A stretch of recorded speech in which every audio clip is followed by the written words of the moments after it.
بسم اللہ الرحمن الرحیم۔ آیت الکرسی کا کرشمہ۔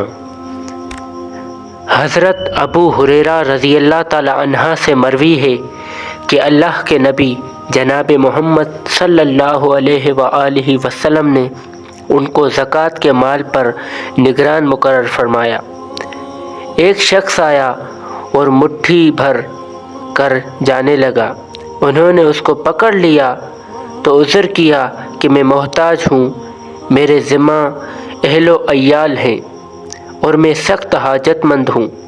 تو حضرت ابو ہریرہ رضی اللہ تعالی عنہ نے اس کو چھوڑ دیا۔ صبح ہوئی، اللہ کے نبی نے ان سے پوچھا کہ وہ تمہارا قیدی کا کیا ہوا؟ انہوں نے کہا کہ اس نے حاجت بتائی تو میں نے اس کو چھوڑ دیا۔ آپ نے فرمایا کہ وہ دوبارہ آئے گا۔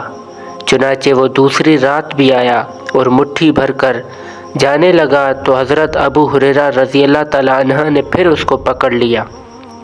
اس نے پھر وہی اپنی حاجت و ضرورت کا اظہار کیا تو انہوں نے چھوڑ دیا۔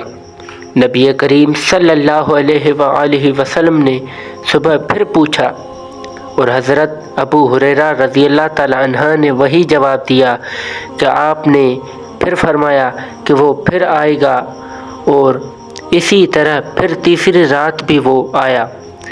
تو حضرت ابو ہریرہ نے اب اس کو پکڑ لیا اور فرمایا کہ میں تجھے نہیں چھوڑوں گا، تو بار بار وعدہ کرتا ہے کہ نہیں آؤں گا، مگر پھر وہی حرکت کرتا ہے۔ میں تجھے رسول اللہ صلی اللہ علیہ وآلہ وسلم کے سامنے پیش کروں گا۔ اس پر اس نے کہا کہ اگر تم مجھے چھوڑ دو تو میں تجھ کو کچھ کلمات سکھاتا ہوں جو تم کو نفع دیں گے۔ حضرت ابو ہریرہ رضی اللہ تعالی عنہ نے اس سے پوچھا کہ وہ کیا ہے؟ تو کہا کہ جب تم اپنے بستر پر جاؤ تو آیت الکرسی پڑھ لو، تمہارے لیے اللہ کی جانب سے ایک محافظ مقرر ہو جاتا ہے اور صبح ہونے تک شیطان تمہارے قریب نہیں آ سکتا۔ حضرت ابو ہریرہ نے اس کو چھوڑ دیا، اور جب صبح ہوئی تو نبی کریم صلی اللہ علیہ وآلہ وسلم کو قصہ سنایا۔